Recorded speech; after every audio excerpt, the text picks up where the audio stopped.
এক গ্রামে একটি ইঁদুর ছিল যে সবসময় বিড়ালদের ভয়ে আতঙ্কিত থাকত। তার ভয় এত বেশি ছিল যে দিনের বেশিরভাগ সময় সে নিজের গর্তে লুকিয়ে থাকত। একদিন সে একটি সাধুর কাছে গিয়ে তার ভয়ের কথা জানায়। হে সাধু বাবা, দয়া করে আমাকে সাহায্য করুন। আমি সারাক্ষণ বিড়ালের ভয়ে থাকি। আমি স্বাধীনভাবে চলাফেরা করতে পারি না। ভয় পেও না, আমি তোমাকে বিড়ালে রূপান্তর করে দিচ্ছি। সাধু মন্ত্র পড়ে ইঁদুরকে বিড়ালে রূপান্তর করে দিল। বিড়ালে পরিণত ইঁদুর আনন্দিতভাবে ঘুরে বেড়াচ্ছে। হঠাৎ সে একটি কুকুর দেখে আবার ভয়ে কাঁপতে থাকে।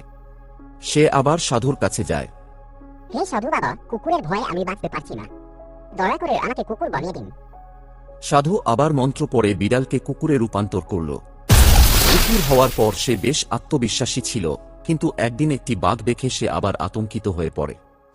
হে সাধু বাবা, আমি বাঘের সামনে নিজেকে অসহায় মনে করি। আমাকে বাঘে রূপান্তর করুন।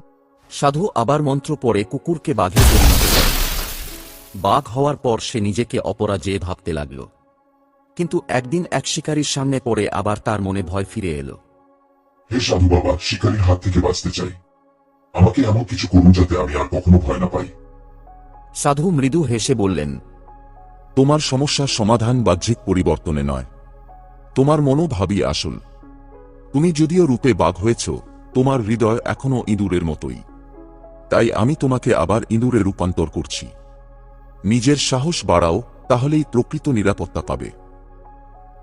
সাধু বাঘকে আবার ইঁদুরে পরিণত করল। ইঁদুরটি বুঝতে পারল যে বাহ্যিক রূপ পরিবর্তন কোনো স্থায়ী সমাধান নয়। সাহস ও আত্মবিশ্বাসী প্রকৃত শক্তি। গল্পের শিক্ষা: ভয় কখনো বাহ্যিক পরিবর্তন করে দূর হয় না। প্রকৃত শক্তি আসে সাহস ও আত্মবিশ্বাস থেকে। এই মতো গল্প পেতে আমাদের বিজে কার্টুন ক্রেজকে লাইক, কমেন্ট, সাবস্ক্রাইব করুন এবং পাশে থাকা বেল আইকন প্রেস করে দিন। ধন্যবাদ।